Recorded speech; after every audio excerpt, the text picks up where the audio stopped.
Welcome everyone. My name is Dan and I'm the founder of YouOkayDoc. I just want to say a few words before Caroline Webb and our co-founding trustee Christopher Cherry kick off. A huge thank you for attending and a huge thank you for Caroline to donating her time to the charity this evening. I'm sure it'll be really insightful on the topic of resilience. Just a few words about our sponsors. So we're sponsored by Draeger for the whole 6-week seminar series, and also supported by C3 Trading Company and 507 Capital. And so without them, this definitely would not be possible. So a big thank you to them. Lastly, we are a charity, as you guys are aware. We are supporting the mental health and wellbeing of doctors, and we do rely solely on donations at the moment. So if you guys do wish to donate, please jog along to our website, and you can go to the donate link there and choose to set up a direct debit or a one-off donation. Many thanks, and I will hand it over to Chris and Caroline. Thanks, Dan, and welcome to all the invisible people watching us. I think we've got about 70 people that have joined us for this conversation. Let me first welcome Caroline. A little bit about her background. You worked in McKinsey's, and if I understand it rightly, you set up the their leadership practice. You were instrumental in that. Well, you never do anything on your own, something like that. I was one of 4 people who got it. You were one of 4 people. Yeah. 25% of the group. But nonetheless, I mean, a significant involvement and input. I think you also worked as an advisor in the Bank of England. I think you've done numerous articles for Economist, BBC, Financial Times. But I think in the context of this conversation, I think you were quite involved in working with the chief medical officers of England and Wales, as well as the nursing officers. That's so right. I think you're particularly sort of experienced to bring some of the sort of general, the subject of resilience. I think you're going to bring a useful kind of perspective in the medical practice, medical field. But the thing that is most kind of, I'm so excited to talk to you tonight. I know we've talked a few times, but your book, How to Have a Good Day, which is just so relevant, not just about having a good day, but having a good life, I think. And the thing we're going to particularly focus on is resilience, which again, we were just talking before we went live, it's just so relevant generally to all of us. But as I've got to get more involved in just the general life of doctors, how constant the need for resilience is in their daily practice. Let's start with why do we need resilience? What's resilience all about? Well, you know, one of the reasons I called my book How to Have a Good Day rather than How to Have a Great Day or How to Have an Awesome Day, as some of my American friends wanted me to call it, was, you know, I think that evidence is out there from the behavioural sciences, behavioural neuroscience, behavioural economics, behavioural psychology, that there's predictable things that we can do to improve our sense of well-being, our performance, our productivity, and so forth. And that, you know, we need those tools in our toolbox as professionals, because we're facing ups and downs every day. We, you know, even at the best of times, it's hard to remember what life was like before this period, but even at the best of times, you know, we have things going on in our families. We have challenges. We might be struggling to sleep. We may have our own health challenges, you know, leaving aside the delights of COVID. And so, you know, we're wrestling with these small challenges, sometimes enormous challenges, every single day. And so, to me, resilience is part of that professional toolkit of being able to go through a day, encounter those disappointments and those upsets and those challenges, and stay comparatively true to your best self, close enough to your best self that you can look back at the end of the day, the week, the month, and say, okay, that was tough, but I feel that I did the best I could. And, you know, that's the toolkit that I think is so rich from the behavioral sciences. And it's quite helpful in sifting through all of the advice there is out there. Yeah. How to be, fabulous. It's really helpful to go to the evidence base and say, okay, well, given the research, what is going to be disproportionately effective if I only have 30 seconds? What is going to really make a big difference? And so that's where I've really been focusing my life and my work for the last few years. So building upon that, what literally happens to us? Because resilience is in the face of something that shocks us, that sort of creates some kind of reaction in us. So what is it that happens to us? Yeah. Well, at any given time, even right now, our brains are scanning the environment around us for possible threats to defend us against and rewards to seek out and enjoy and discover. And that is a sort of scanning process that's happening at any given time. We are naturally very sensitive to certain types of rewards that are, feel quite basic, food and, certain aspects of our romantic lives are definitely primal rewards for the brain. But what's interesting is that it's very clear that more existential rewards tend to light up the brain's reward system. And those neuroscientists who are listening in will know more about this than I do, but there's been a lot of fascinating research that suggests that anything that prompts our feelings of self-worth and social standing, so things like competence, autonomy, sense of purpose, a sense of fairness, being included, being respected, these are really very strong rewards for the average brain. But when you take away any of those happy qualities, then you end up in a situation where the brain feels somewhat threatened. And we know this. We know that when we feel out of our depth, when our competence is undermined, we know that when our feelings of autonomy are undermined, when someone's stepping on our toes. And actually at the moment in this period, of course, competence and control, competence and autonomy have been very challenged because we're all dealing with situations we've never had to deal with before. And we don't have all the control that we used to have about even just living our lives. And so when the brain perceives any of these sorts of threats, it launches a defensive response. And research on this has advanced, over the last 20 years. I think we've got a much more nuanced sense of what's actually happening in the brain. But most of the people listening would have learned about this in their training too. It's about the stress response. It's about negative stress. It's about the perception of uncontrollable stress. And what happens is that the release of stress hormones downregulates activity, depresses activity in the prefrontal cortex of the brain. And what that means is there's less activity in the part of the brain that is responsible for reasoning, self-control, planning, forward thinking. So when we feel that sense of incoming threat, it's enough to tip us into defensive mode. And unfortunately, at that point, rather than becoming our best selves, we become dumber because of that reduction in activity in the sophisticated part of the brain. So resilience to me is actually quite a precise thing, which is figuring out in that moment how to recognize what's happening and shift the brain's focus back away from threats towards rewards in a situation, so that you can reduce the because it's such an obvious thing that's happening to us, but by its very nature, it gives us the opportunity to then potentially step back and go, well, this is clear, something's happening.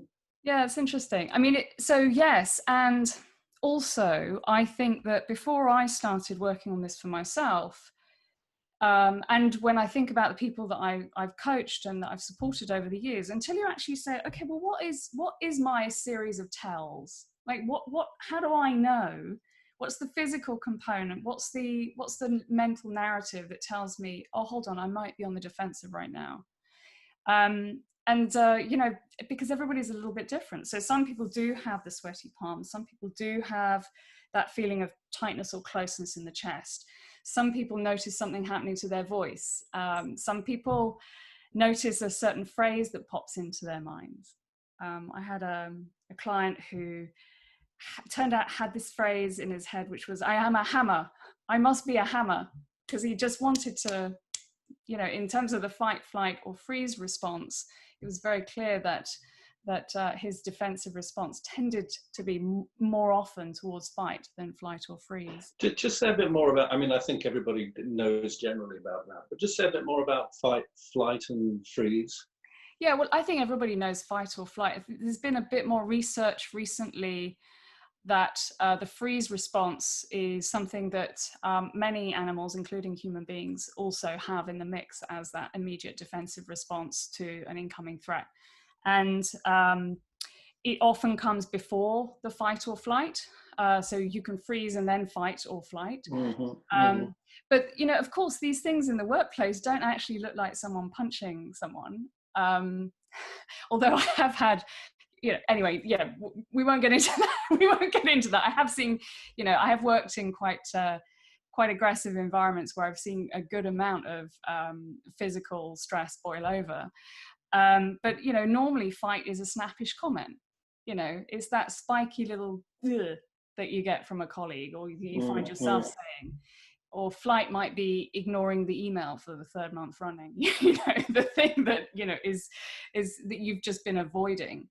And that, of course, when you start to think about snappish comments and avoidant behavior, that's the kind of bad behavior that we know we see all around us. It's normal. It's normal to have these defensive responses be part of the way that we as humans move through complex worlds, complex challenges every day.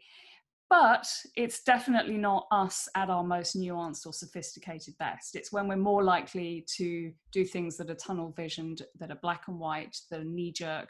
We look back and you think, oh, probably shouldn't have done that. And so the trick is obviously to spot it, as you say, as early as possible, so that you can then launch a couple of quick repertoires to you know, to get on top of it and get back to it. And when you say black and white, because we are creatures of black and white, we're the contradiction of binary needs to be certain, but the complexity of who we are makes it so difficult to do that. But that seems like a moment when we, to defend ourselves or to deal with the stress, the distress, as we go to a black and white sort of certainty about what's happening. Absolutely, yeah. And one way of noticing it is if you start hearing yourself saying it's always or it's never, or words that are very absolute, there's actually very little in life that is always something or never something. It's quite a good trigger to say, okay, I'm hearing myself. Let me just take a pause. Ah, I see. Or when you hear someone else, it's a very good stress marker in language to sort of say, okay, well, someone is being very absolute.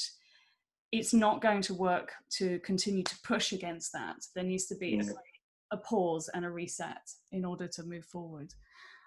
So yeah, it's very much what you tend to see when people are stressed. So you're sort of, I mean, it's normal, isn't it? What you're describing is just normal. It's what we do as humans in situations of stress, distress. And then it also gives us the opportunity, once we begin to recognize it, it gives us the opportunity to realize we're going into quite a kind of black and white sort of reaction, which ultimately is not going to do us any good, really. It's got its use somewhere, or else we wouldn't do it. But the fallout of it is going to be greater. Well, what were you saying earlier about short-term reward and long-term? Where does that fit in all of this? So what your brain is constantly toggling between looking at an incoming kind of stimulus and saying, okay, well, is this a threat or is this a reward? And if it's a reward, then okay, I can keep my mind open and continue to think clearly. If it's a threat, then I need to launch that defensive response. That takes some mental energy, some blood and glucose, and I'm going to reduce the amount of activity in the more sophisticated part of the brain. And so, you know, what helps is to understand that balance, actually, and that your brain is doing a sort of perfectly reasonable calculation, trying to keep you safe. And yes, okay, its methods are a little crude, but, you know, this obviously kept us safe for millennia. To notice that and say, okay, what are the ways that I could reduce the sense of threat right now?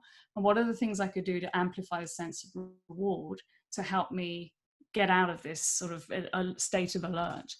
And, I think every piece of advice on resilience that works is about that balance, reducing sense of threat, amplifying sense of reward. And some of that can be done really quite instantaneously. And some of that builds up over time as you become, there are techniques that you can learn that will make you more adept at coding something that's coming at you, not as perhaps as bad as a threat as you might have done. As we kind of mature and we get wiser, we learn that if someone is frowning at us, it might not be that they think that we're a terrible person. It may be that they're having a bad day. So we can learn over time to be less reactive. But there are some things that can really help quite quickly in the moment. Just speak a little bit about the sort of physical response in those situations. What are the sort of clues on a physical level that we can kind of notice to remind ourselves when we're going into reaction? Yeah. Well, as I mentioned, I think everybody's a little bit different in what comes to the fore. What's happening is that your levels of adrenaline and noradrenaline are increasing. And as many of you will know, at lower levels, if you don't have enough of those, then that's a real problem. It's very hard to function. You need adrenaline and noradrenaline to increase your focus and alertness. The levels rise as we wake up. And when we are feeling hopped up and ready for a challenge, those neurochemicals, those hormones are really helping to sharpen and focus our attention in a way that's very helpful, keeps us on task, keeps us focused. And then once they get to a certain level, that's when you start to get more of the changes to the blood vessels, the changes to the gut, the changes to the sweat on your hands, and so forth. And you notice then that this is your brain and your body getting you ready for fight or flight, and that requires a physical tension that manifests itself kind of under the hood in a pretty similar way for all of us. But you might have something that you notice about yourself. I mean, what would you say your tell is, Chris, that you know, okay, I might be a little stressed here? I'd definitely change in body temperature. Oh, you see, that's interesting, right? Yeah. Hotter. Beginning to kind of get muddled thought. Yeah. Beginning to get quite confused from being very, well, in my own mind, very articulate to quite sort of unable to form sentences. Yeah. Rushing. Yeah. I mean, just a variety of things really that are sort of, I would see it more as sort of a certain kind of panic, really. Yeah. Right. And so we all have little things that will tell us that we are in that state of heightened, that our state of arousal has gone from a state of helpful focus and alertness to something which is less helpful, that is really narrowing our field of vision, that is making it harder for us to think clearly. And yeah, I mean, for me, absolutely there is a tightness in the chest. And actually, for me, also, I would say if I haven't smiled for quite a long time, I mean, that can be that I'm really concentrating. But for me, that became something I could look out for as a sort of tightness in the jaw. So I think definitely the first step is to get to know yourself better. First of all, to know that this response is normal. Second, to know your pattern. Yeah. And the nice thing about this is that even noticing is in itself an intervention. There's been interesting research over the years validating what I think therapists probably knew for decades, which is that when you label how you're feeling, I don't mean wallowing, but just when you label how you're feeling and perhaps why you're feeling that way, the state of alert drops in your brain. It's been shown with just terrible studies that really I think are horrible just even to read about, people who are scared of spiders. And obviously the researchers put a massive spider in front of them because of course that's what you do to test people's fear responses and stress responses. And they had a number of different control groups, but they had a couple of intervention groups, and one of them was to suppress and to say, I'm fine, it's totally fine, no problem here, like there's no issue whatsoever. And then another of the intervention groups was to say, I feel really stressed because that spider is just clearly horrible. And they did look at skin conductance, which is what tells, is one of the signals of arousal. They looked at salivary cortisol levels. So, measurable levels of stress. They also. I read that. I was just curious, how many people actually just ran out of the room? Well, I probably would have had to recuse myself from the study. Because it's so profound. I mean, for people. Yeah. But the good news for us is that this was one of a series of studies done on affect labeling. So the power of labeling the emotion.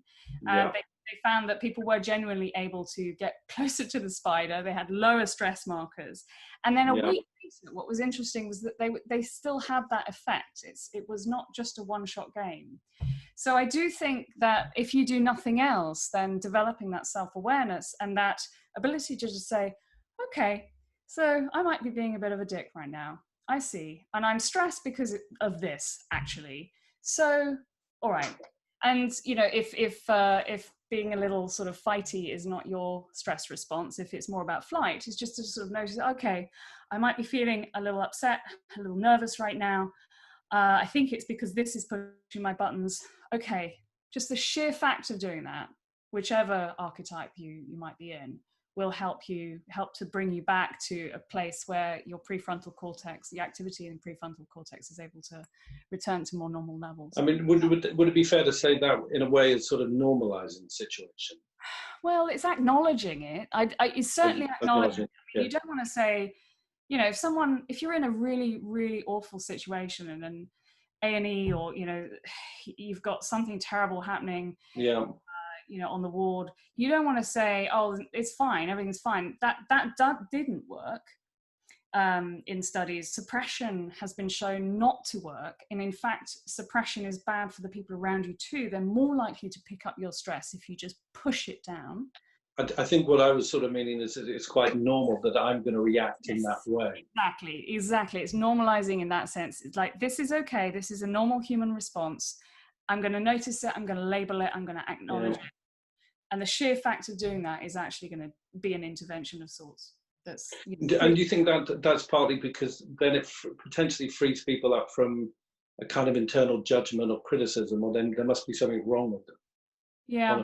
On a personal level. Yeah. I mean, and I think, if this conversation does nothing else, I think, my experience of working with high-performing people is that there is a little bit of a feeling, well, I should just man up and, it's fine, I should be able to cope with this. And I think it has, in my experience, been helpful to say, okay, no, this is happening. Okay. And actually, that affect labeling technique can work very well with a team as well, to say, okay, so this is tough, isn't it? All right. And you can feel the collective level of tension drop when you acknowledge. Yeah. It's not to say that you stay in that place of just, going over and over and over things, but just even labeling it allows you to move forward mentally. Just on that, because you talk in the book about this isn't a sort of invitation to wallow. Yeah. What if I'm following what you're saying? I said that because I think a lot of people think that by acknowledging how they feel, they think that it's somehow a little naughty to sort of allow themselves to sort of self-indulgent. Yeah. And it's just not. It is one of the best and quickest ways of moving forward. I mean, you don't have to go around for 3 hours telling everybody about it to get the effect. Even just taking a moment to say to yourself, at the end of the day, writing it down on a piece of paper, if it's still going around in your head, for extra bonus points, screwing up the piece of paper and throwing it in the bin. I think that what I've learned over the years is that this is, in a way, it's actually the most practical, most pragmatic intervention that I know. I mean, there are, you know, a dozen others, but that's definitely a starting point. I mean, we're sort of moving into the sort of ways to attend to one's own sort of emotional reaction. Yeah. So there's effect learning, and you're sort of say a little bit more about, because without writing it down, you're sort of distant. You immediately become outside of it, don't you? Yeah. Yeah, that is interesting. Yeah. So I think that there is a noticing, and so that takes a little, I mean, you get better at it the more you start to notice, and you're like, okay, right, now I notice it quicker and quicker and quicker. There is, I think the next step is to give yourself a moment, to get a little technique that helps you pause, gives you that moment after you've done your labeling to say, all right, okay, so what is it that's going to bring me back into myself? And, you know, breathing is of course very helpful. I mean, the one of the reasons that it seems to work so well is it seems to be the case that when the brain sends signals to the body through the nervous system, the signals can go the other way too. So I think there's still some uncertainty about exactly how this works, but it seems to be the case that when we are relaxed, we breathe deeply. When we breathe deeply, we're telling our brain, well, can't possibly be a threat nearby. So, you know, chill out. It sort of seems to be telling our brain that there can't be a threat nearby. And therefore it seems to reduce our levels of cortisol in a measurable way. I mean, I think you had a certain breathing technique in the book, didn't you? Sort of. Yeah, but I think anybody, you know, yes, absolutely. But I think it almost doesn't matter. Almost doesn't matter. I'll tell you, my favorite one is actually to take a belly breath, a diaphragmatic breath. Yeah.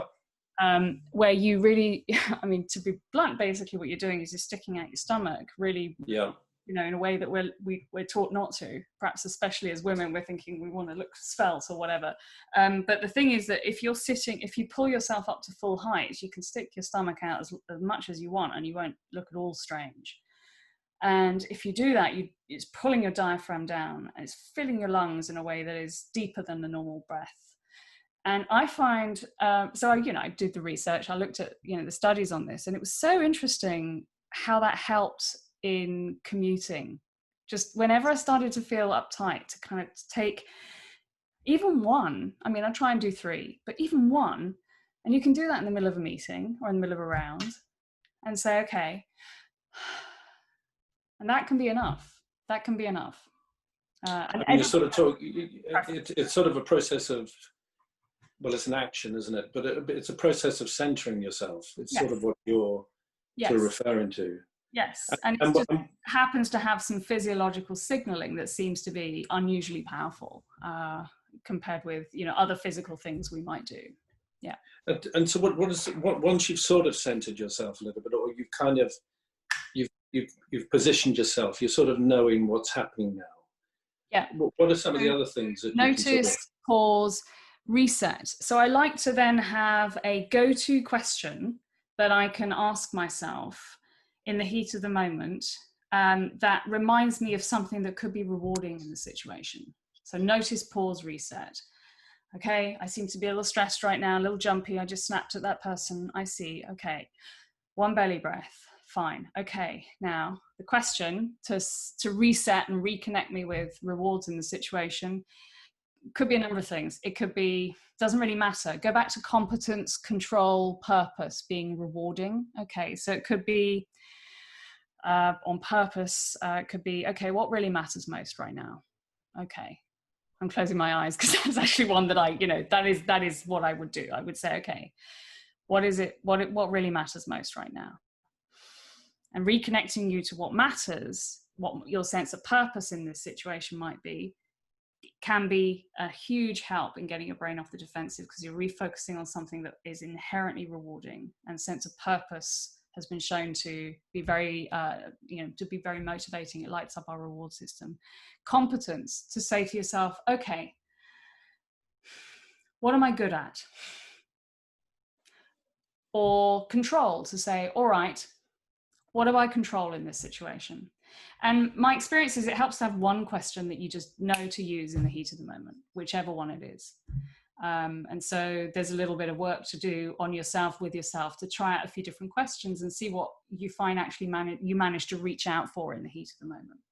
So for me, it's usually what really matters most here. So that's the one I mentioned first, but there are a number of others. We're really not going to cover everything that I want to cover, but I was told to just ask everybody that do now start to send in questions that we can start to answer in about 10, 15 minutes. I think Dan's collating them and then we'll send them over to me. Thank we you, can Dan. start. Yeah. It is, part of this whole process is everybody who's watching, we want you to be actively involved. And I know you're listening to the conversation, but we do want to bring you in. Yeah. So do send questions for Caroline to, I've only got it for another 45 minutes, so do send them. Yeah, thank you. So that's my heat of the moment repertoire. Notice, pause, reset. I mean, there are other things that you can do if, okay, the moment passes, you've maybe recovered a bit of your sense of self, but maybe it's an hour later and you're still fuming, or you're still feeling absolutely crushed by something that's happened, or it's the end of the day and you're not going to go to sleep because it's still going around in your head.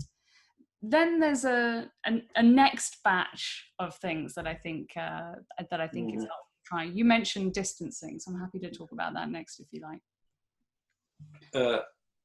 Yeah, do. I know, that was a bit of a... I just realised that you said it earlier and I just completely ignored it, and I didn't mean to. I just, so... there's several things to kind of touch base with you. Because I was also interested in, if you talk about being fascinated. Yes. And I think about being curious. And one of the things that I do is central to any of the work we're doing. Yes. Is how you create a curiosity about the situation you're in. Yeah. And as soon as you start to do that, you're outside of it. You're not lost in it or sort of immersed or overwhelmed by it. You immediately you start to think about it from a different perspective. But you talk about it as bringing a fascination to the situation. Yeah, it's part of the same family of saying, what's a question I can ask that can get me focused on something that feels more rewarding in this situation? And there's a conductor called Ben Zander that he talked about this in a way that I thought was very, very engaging. Because he was talking to performers who might screw up in a way that was very public. Frankly, the stakes are not as high as the people who are on this on this webinar, but still, he was dealing with people who had a high level of performance anxiety. And so he was saying, okay, well, what do you do when you screw up? Or what do you do when something goes wrong? And he trained his performers to say, how fascinating, what can I learn from this? And I love it because, I think he discovered it worked without looking at any of the underpinning science here, but learning, because it increases our sense of competence and control, learning is inherently rewarding for the brain. So you can see what happens in a brain's reward system if someone gets an answer to a question that they were asked. There's that little, that's why we like game shows.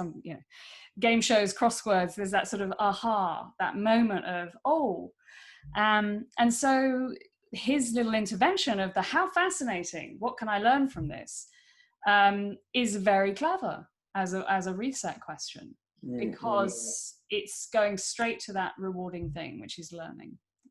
And it's a really excellent...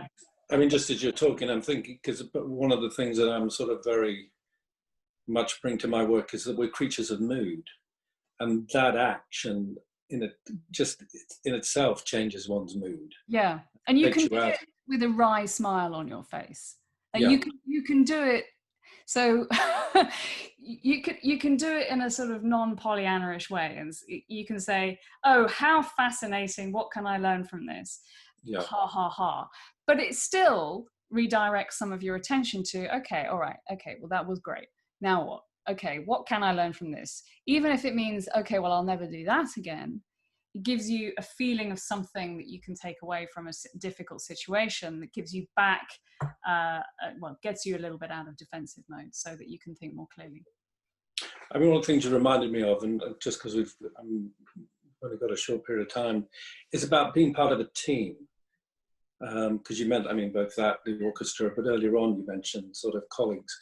Just say a little bit about being on the receiving end of somebody in reaction, and how you manage to deal with that, both as a colleague and as part of a team. And I think every day we're dealing with this, right? I mean, it's very rare that we go through a day when we interact with people who are purely happy and totally having a great time. I think especially when you're, doing high stakes work. So I think it's really useful to know about the phenomenon of emotional contagion, which is the fact that in studies vary. There are some that look at what happens within 30 seconds, some that look at more extended time frames. Within 30 seconds to 5 minutes, people's emotions tend to sync up when they're in the same space. The effect is a bit less over video conferencing, but there's still some aspect of that, less again on the phone. But we have this ability to pick up another person's emotional state, and we take it as very useful information. And in the absence of anything that tells us we shouldn't, we think, well, okay, I guess they must be responding to some threat or reward that I haven't yet seen, and I guess I'll get in sync with that. So what that means is you can be a force for good, even if someone is, having a bad day. You can be a force for good in being with them and being, I'm not saying sort of if they're having a bad day to say, hey, everything's great, and be in their face in that way, but just to be with them and to be positive and to think about what you can say to be appreciative to them in that moment. It may be very little. It may be saying, I know you're working really hard. I know this is tough. I really appreciate what you're doing. Just to put some words around that sense of warm, positive presence goes even that one step further. And it can be quite an important force for good in stressful situations. I've seen teams that have that as the norm, of noticing when people are not at their best, allowing them to take a pause and saying, how are you doing? I hope you're okay. Just to say, I really appreciate blah. Brings it right down. And then usually when I say that, some people say, yeah, but what if you're dealing with someone who's just always a pain in the But even with people who have those very entrenched patterns, you do see that if they start to associate you with that response, you get a different type of relationship coming out of it. I mean, I often think that just literally the person who says it, I mean, if you start to look for a result, then you're vulnerable. If you have that person who, for whatever reason, is constantly in reaction, and you start putting energy in the way that you've described to hopefully have a result from that person, to some degree, you leave yourself vulnerable. Yeah. But if you just do it yourself because it's a good thing to do, and it's going to make you feel better. So there is this sort of the fact that so there are a few things that I like to remember. I like to remember the fundamental attribution error, which is that in other people, in ourselves, if we behave badly, we usually know that it's because of bad circumstances. If we see bad behavior in someone else, we tend to attribute that bad behavior to bad character. Like, Chris has turned up today and he's in a foul mood. He must be a horrible person. If I turn up and I'm in a foul mood, I know it's because I, just didn't sleep well last night. Yeah. And that attribution error is just very helpful to keep top of mind, to say, well, actually, most people are decent people trying to do their very best. And just even asking yourself, I wonder what could be, back to your point about curiosity, I wonder what could be driving their annoying behavior. You don't have to become their psychotherapist. You can, you can say, well, what could be undermining the sense of competence and control? But just even thinking, like, I wonder if their cat vomited on them this morning. It changes your demeanor towards them just to see them as a human being. And that can be enough to tip a tense moment into a better place, in my experience. I mean, one of the other things that, particularly for doctors, is that sort of, because in a way we're sort of talking about moments, but doctors are having to sort of deal with reaction and triggers all the time, So true. At the most heightened level of kind of stress reaction. Yeah, well, I mean, nurses, porters, everyone in that. Just in the whole that whole arena. Does it possibly set people up to feel like they're failing when we talk in this way? That just the relentlessness of it that can create its own sort of guilt or not being good enough. I think it's an interesting question. I mean, my feeling is, again, it's back to why have a good day rather than a great day. I think evidence is there that we can improve our worst days, that we can make them a bit better, that there are these habits of mind that will help us be more resilient to the inevitable ups and downs. I do not believe, I'm not one of those people in this space, and there are plenty, of course, who say, you just believe everything's amazing, it will be. I'm a bit more realistic than that. I think life is messy and things are difficult, and yet I can also be optimistic about the fact that I know that the sorts of things that we're talking about this evening do make a difference. And even if you make your days 3% better over the course of a lifetime, my goodness, that adds up. And I do think that one of the things that we've also noticed in the research around resilience is the more you practice it, the more resilient. Yeah. So it's not something that you do one day and then you have to start again from scratch the next day. You can get a little bit better every day at staying more centered in the face. Well, it's kind of a muscle, isn't it? It's sort of a muscle that you have to kind of practice at. Yeah.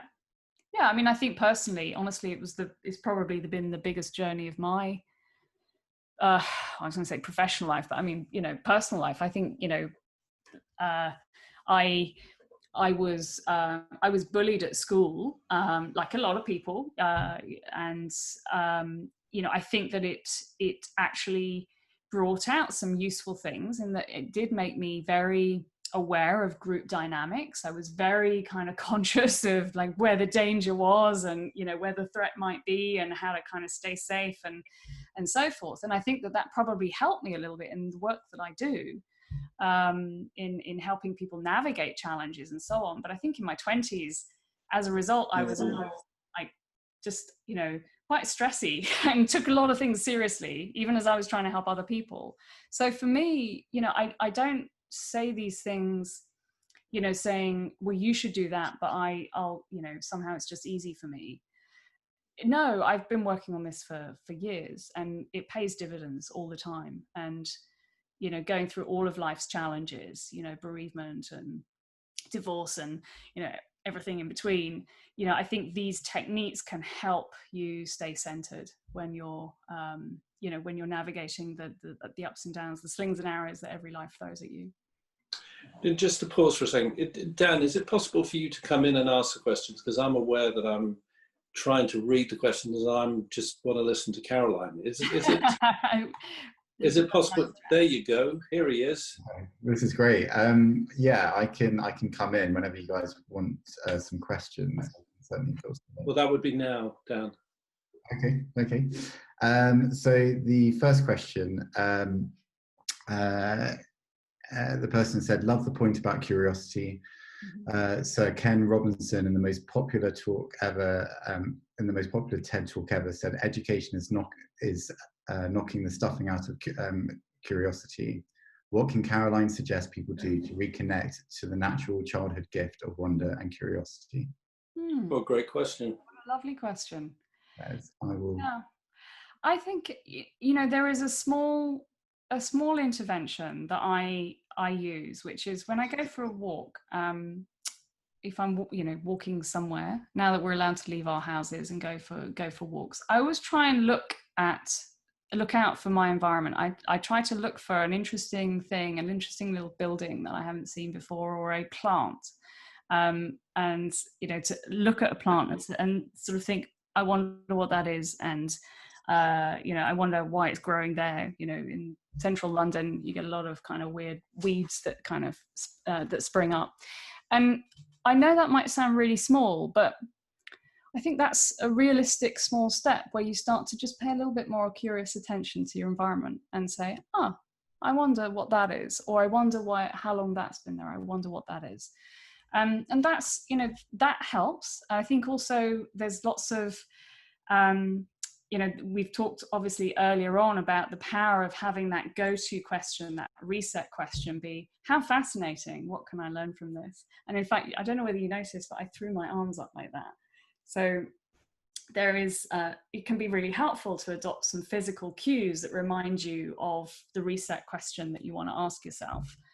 And so with a particular group of professionals that I've been working with over quite a few years, we ended up copying what Ben Zander had done, which was to throw his hands up in the air and say, how fascinating, what can I learn from this? And I think, you know, there's a little bit of just being playful with it and thinking, what am I going to do to remind myself to be curious?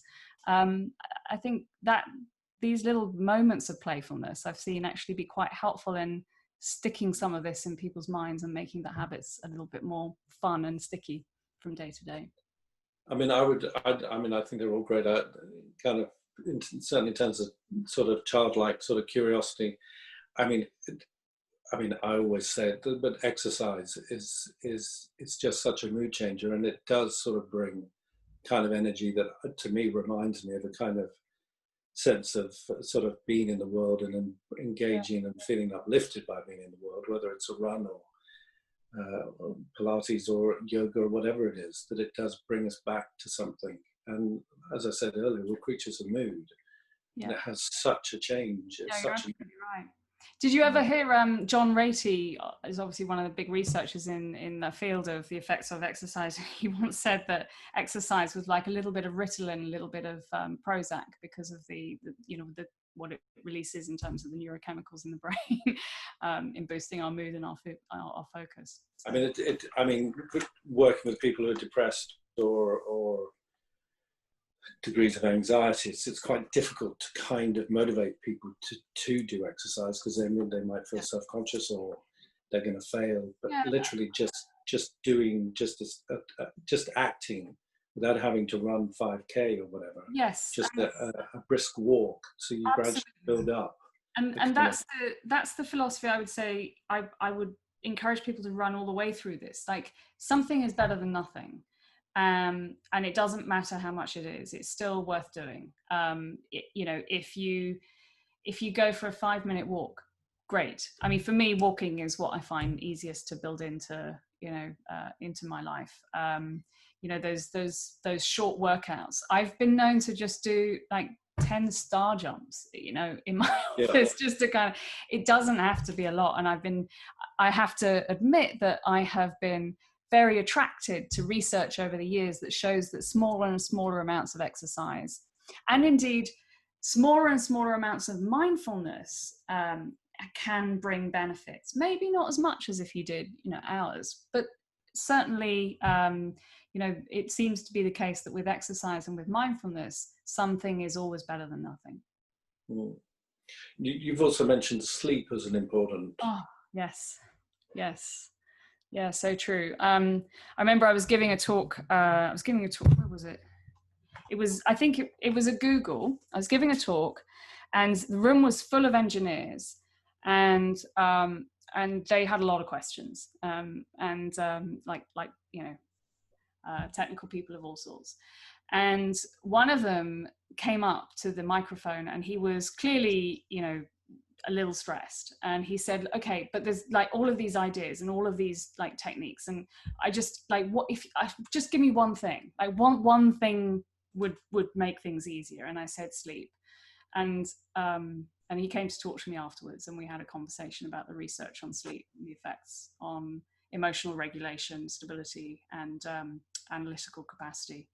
And you can imagine he was more excited about the analytical capacity than he was about the emotional stability. But yeah, I mean, there's no question. I think if you can only do one thing, protect your sleep as much as possible. I mean, of course, it's very difficult for people to, everybody kind of gets that it's good to get a decent amount of sleep. But when you're stressed, adrenalized, anxious, what are some of the useful ways to kind of, what would you call it, sort of transition into sleep or move into a kind of preparing yourself?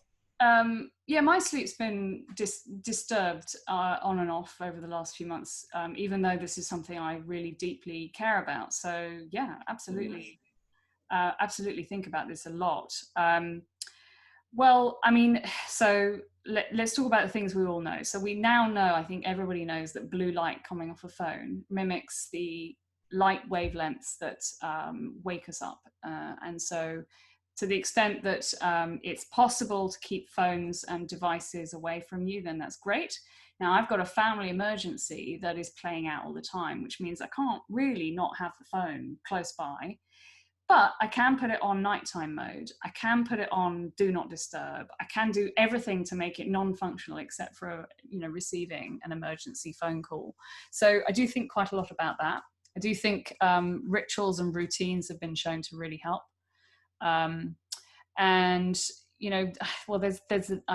We could do a whole conversation that's just on this. But I do think, again, it's something is better than nothing. So there's been some very interesting research on placebo sleep, which suggests that if you obsess about the fact that you're short of sleep, that it can actually start to make your response times deteriorate more than if you said, that wasn't great, but still, at least I got, a reasonable amount last night. So it's a really fine line to walk, because you don't want to take it, you want to invest in it and take it seriously, but not get too stressed about it. And naps, the research on naps is very encouraging. I have a nap pillow. I have one of these inflatable nap pillows, and I always have an eye mask with me and earplugs. So I would encourage people to experiment with that. Is there a limit of healthy napping? I mean, is there a point at which it stops being useful? There's a lot of different research on this. I mean, it's about the sleep cycle and the fact that if you wake up in the middle of a sleep cycle, when you're at the, in the deeper sleep phases of a sleep cycle, then you can feel very groggy. But there are ways to, make sure that you're taking a shorter nap. I think it's still there is some sort of very pernickety research which looks at, well, which type of nap, how long a nap is good for this type of neural function, and then what about this and what about that. I think I would summarize it all as saying, yeah, if you can take a 20-minute nap, do it. I mean, it's all helpful. I mean, obviously some people are going to have much more extreme sleep disruption, including insomnia. Right. Do you have any sort of thoughts when it's that sort of struggle, difficulty in terms of just managing it? Well, I would say this, wouldn't I? But I think you should probably talk to your doctor at that point. And I realize the irony of saying that to this group, but I don't, I do wonder sometimes how much medics turn to, the kind of support systems that non-medics think is totally reasonable to turn to. I was actually on a call earlier on where we were discussing how to be, supportive to clinicians in this period. And that was one of the things that people were mentioning, that actually there is this sort of heal thyself starting point that, a lot of people in the medical profession are so mission driven and so focused on helping others that they almost feel that it's sort of, they shouldn't take time to look after themselves. So yeah, I mean, I think this is one of those situations where it's definitely something that you want to look after yourself on. I mean, it's certainly one of the themes, or one of the things that comes out of the podcast that we're doing across a range of things, whether it's guilt or dealing with uncertainty, that resilience can very quickly become managing and dealing with things, which isn't really in a way that denies sort of the underlying sort of the undertow of the sort of anxiety and stress. If we look at the stats, I mean, if people look at the YouOkayDoc site, I mean, the burnout rate, the suicide, are shocking, really, in contrast to the general population. There is one thing, so yeah, I mean, as you said at the beginning, we would never cover all of the techniques, and there are things like distancing, so imagining yourself a year from now, or imagining yourself in your friend's shoes, and that reduces there's reappraisal, which gets you to name your assumptions and entertain delightfully the possibility of an alternative assumption without, being attached to the fact that, there may be a more benign explanation. So then there are a number of techniques that are out there that really make a big difference. But there's one I do want to squeeze in before we go to questions. Yeah. Which I think honestly is a little bit to your point. It's a little more focusing on refocusing on joy and reward than everything's hard. And it's a technique which gets called variously 3 good things, the gratitude exercise. There's been lots of research out of psychology which has suggested that taking a moment to reflect on 3 good things that happened today, however crappy the day was, or 3 things that you're grateful for, and to get into even a habit of that for a week or 2 has lasting effects on your mental well-being 6 months later. And there are all sorts of good neuroscientific reasons for that, about the perceptions that we have of the world being driven by our ingoing, whatever's top of mind for us as we go into a situation, to do with selective attention and blah, blah, blah. There's a lot of interesting science that sits underneath that really powerful psychology finding. And I'd thrown something from behavioural economics, which is my original home discipline, which is that there's some timing effects here that are quite interesting, which is that if you do it at the end of the day, your brain, when it looks back at a quality of an experience, tends to over index on the way something ends. And so if you're going to do your gratitude exercise at any time, do it at the end of the day, because it's going to change the way that you remember the day. And that, in a way, ends up being how we think about our lives. So that's it pushes back against a sort of a certain negative conclusion at the end of the day is pushed back. Yes. It's funny. So the research, the topic is called peak end rule, and the way it works is that when people look back at the quality of this, what they think about this webinar, they won't actually assess how they felt every single moment. Research suggests that what they'll do is they'll take an average of the most intense moment, whether it was good or bad, and the way that it ends. So no pressure, Chris, we're going to have to really end on a high. We have to go out on a high in the next 10 minutes. So you can't always engineer the most amazing high in the day, but you can have an effect. You can influence the way that ends by doing that. Okay, I know it was a difficult day, but what were the good things that happened today? And I've done that every day for years now. We sit, my husband and I, on the sofa and we say, okay, and sometimes it's a bit harder than others to think about what was good. but there's always something, and we have a giggle about it if it's difficult. And then that is very good for sleep, I have to say. To do that. Do you think that? I mean, I know I'm hogging you because there's loads of other questions, but is there a balance also to be struck between sort of the acknowledgement of something painful or distressing? Yes, and that's why we spent so much time talking about affect labeling and the fact that it's actually very powerful to acknowledge, what is hard, how that's affecting you, how do you feel right now, why is that?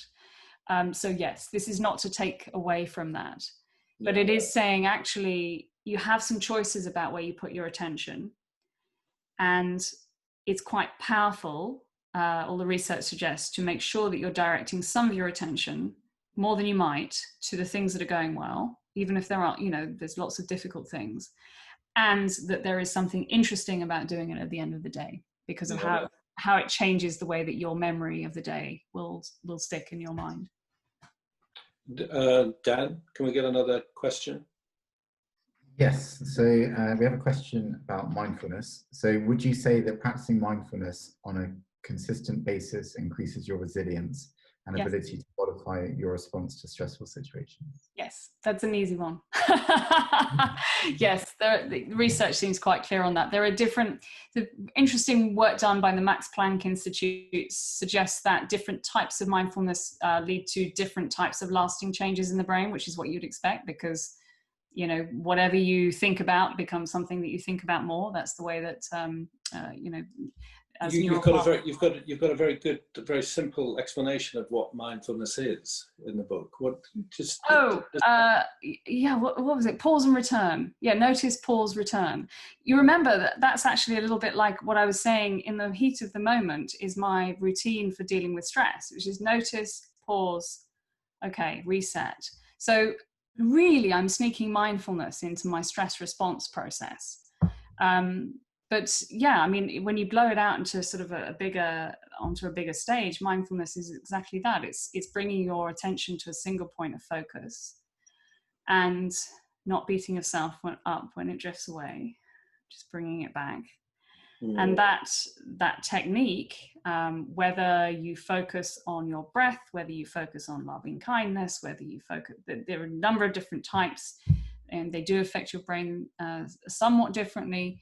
But what's common is absolutely there seems to be more emotional regulation as a result of, so in other words, more stability, more resilience in the face of. And literally, if your mind wanders or sort of keeps being pulled back, yeah, bringing it back is literally gently, without beating yourself up.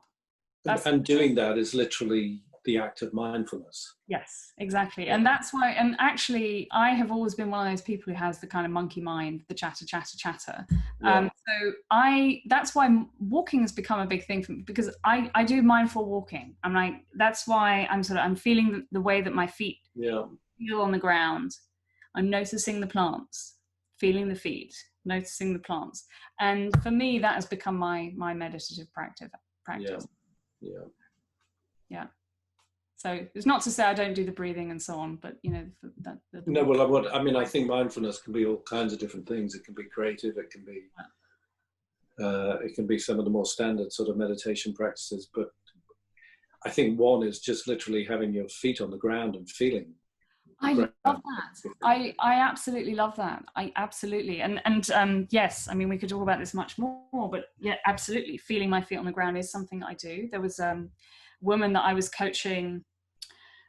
She worked in the Middle East, and she was often in meetings where there were a lot of people who were a bit annoyed that she was there. So that she was facing quite a lot of prejudice, to the point where sometimes she would be trying to make a point, and it would be very, very difficult for her. So she developed a mindful practice, which is to pick up her pen, which is a favorite pen of hers, and just to turn it 3 times, just to look at it, to give her that moment to breathe. And that single point of focus was her pen. And I think I've seen people adopt all sorts of different points of focus to great effect. And as I mentioned earlier, I'm very interested in research that looks at shorter and shorter amounts of mindfulness to see whether the effects hold. And of course, they're not quite the same as if you're looking at the brain of someone who meditates every day, you see much bigger changes. But it's the effects are not the effects are there. Some is better than nothing. And in some ways, just like exercise. Right. Exactly. Yeah. Dan, another question. This one is about faith. So is praying or faith related to some kind of resilience? This person worked in a religious nursing home, and the nuns surprised me with the enormous resilience they had despite any big problems. I would like to understand if this can be related to the faith, so the resilience to the faith. Yeah, I think if we go back to what I said about the things that that we tend to find rewarding as human beings, we do see a deep reaction to things that would be related to religious practice. So a sense of purpose is a deeply motivating, grounding thing, and you can see it being a very satisfying, motivating force. And you can see that by looking at brain scans, but you can see that also by self-report and so on. And you can see that by performance on tasks. When people feel like they've got a personal why, they tend to perform better on complex tasks than if they're just told to do it. So actually, I mean, side note, that is a massive point for leadership. For if any of you are in kind of clinical leadership roles, helping people reconnect to their sense of purpose and figuring out, for themselves what will be a good way to do something is the research suggests that they will perform better. But back to religious practice. So purpose is deeply rewarding, and another source of purpose is our sense of belonging and connection with others. That sense of social standing and relatedness is the word that psychologists would use. And so that feeling of being part of something that's bigger than ourselves, that sense of transcendence, has absolutely been shown to be rewarding, and therefore, on a very sort of existential level. And so I can totally imagine that those things would translate into a high degree of resilience. So very interesting question. Thank you. Can we squeeze in a few more before we have to, unfortunately, end? I'm relaxed. Dan, do you want to feed us anything, or should we? Yes. Yeah, I can. Sorry. There is a question about motivation. So knowing that motivation follows action rather than the other way around, how do you encourage people to just take action, e.g. start exercising without waiting for the right time? Interesting. Well, there's a bit of a theme through all of our conversation today, which has been about focusing on small actions and not beating yourself about not doing the bigger action. So when you look, so our brains have really geared to focus on the present, on the here and now, on the feeling of what is in front of us. Something that has a future benefit is actually quite abstract for us to think about, because the future is abstract. It's not here and now. And that's why it's inherently difficult for us to do things now that don't have a payoff until the future. And so all of the work on motivation, there are different strands of it, but has shown that it's really powerful to break things down to the very smallest first step, to reduce that feeling that you've got this massive investment of effort now that's only going to pay off in the future. So that's one of the reasons why I think it's so important to say, don't beat yourself up about not doing the big thing. Think about what would be the very smallest first step. And even if that means that you stand up and stretch once in a day, when or you just give yourself a moment in a closet or a kind of whatever, just 2 minutes just to kind of gather your thoughts and breathe. It's very hard to go straight from zero to saying, okay, I'm going to meditate 30 minutes a day. I mean, honestly, a lot of the lives that you're leading, especially right now, don't make it that easy to do that. So pick the smallest possible goal. Your brain likes to repeat things that feel rewarding. Do the smallest thing. Feel good about it. Do it again. Feel good about it. Maybe do a bit more. And, as soon as you sort of feel like, oh, I didn't do the thing, pat yourself on the back for trying, and then go back to what is the smallest version of that. That is a good recipe for motivation and progress. Do you have thoughts about different sort of therapeutic models? I know I caught sight of somebody just asking about CBT as a. Yeah. I didn't read the whole question, but it seemed to be a. I mean, look, when you look at the different modalities of therapy, Chris, you're more of an expert on this than I am. When you look at the different modalities on therapy, CBT does come through as one of the most reliable modalities. You probably, for those of you who are familiar with CBT, you'll notice that a lot of what I'm talking about, even though I come from coaching, the world of coaching is very CBT informed in sort of helping you look at your patterns, look at your mental patterns and notice them and say, okay, all right, what would be a different pattern, and how might I think about, what would be the sort of routine or the repertoire I put around that. So no, I think I'm a big fan of CBT. I know much less about other types of therapy. Chris, you might have a view. Well, just in terms of CBT, I think, everything you've just said is true. I think the key magic ingredients is the personality of the therapist. So, what you're telling us with great sort of energy and engagement, and you're investing as you're talking to us about these things. I think sometimes CBT can just become something is a manual, and that you're doing ticking the boxes. It has to be brought to life by the therapist. I'm not a CBT therapist, although I think we all are essentially, because it's Right. It's a cognitive behavioural thing that we're all sort of talking about in one way or another. Yeah. But I think it's a useful addition to the general sort of things that you're saying we should draw upon. Yeah, absolutely. Absolutely. Yeah. And if you are in a situation where your levels of stress are starting to affect your work or your relationships, then I think it's an excellent thing to reach for. I really do. Yeah. One more question, Dan, before we have to unfortunately finish. Yeah, so we have a question regarding empathy.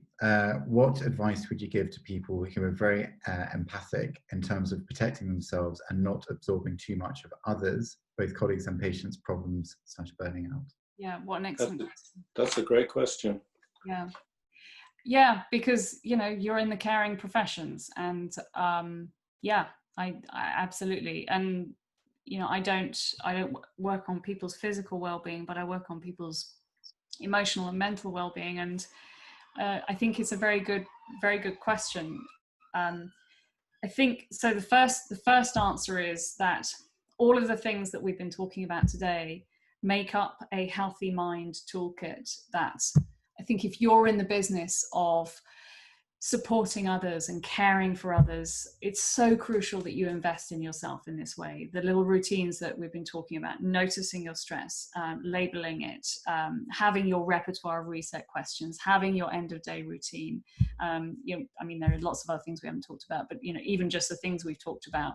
I do think that is going to help with your ability to stay centered in the face of very challenging emotions that might be coming at you.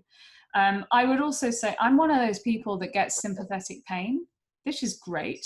I will say much larger proportion of the population has it than I realize, but I get, whenever I observe someone in pain, can be on the TV, I get this weird, unpleasant sensation down the back of my legs, and it's really, really nasty. So whoever's asking about this sort of empathy and sympathy, I'm 100% with you, and it's it's something I have to work with and work on a lot.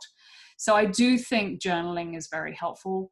If you're dealing with a difficult situation, I think journaling is very helpful. I do think in my field, we would be advised to get coaching supervision if this is becoming an issue.